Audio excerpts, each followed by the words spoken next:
I want you to settle down. நான் உனக்கு ஒரு பொண்ணை பார்த்து வச்சிருக்கேன். நீ இதை ரிஜெக்ட் பண்ணா இனிமேல் நான் உனக்கு ஹெல்ப் பண்ண மாட்டேன். உங்கள் அப்பாவும் சுமியோட பேரண்ட்ஸும் ஒரே ஆக்சிடெண்ட்டில் தான் இறந்து போனாங்க. அதுக்காக அவங்க தம்பி நான் கல்யாணம் பண்ணணுமா?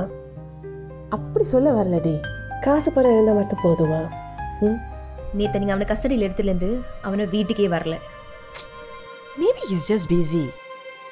யா ரொம்ப பிஸியாக பொண்ணுங்களை மீட் பண்ண போயிருப்பான். கல்யாணம் பண்ணால் மட்டும் மாறிடுவியா? எனக்கு நம்பிக்கை இருக்கு. கல்யாணத்துக்கு அப்புறம் நீ மாறிடுவ. Aadhira will straighten you up. Aadhira?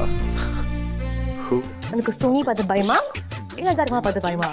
என்ன ஆஃபீஸ்லாம் அவன் பாஸு, வீட்டில் உங்கள் அக்கா சுமி பாஸு, என் ஆட்டுக்கு நீ தான் பாஸு.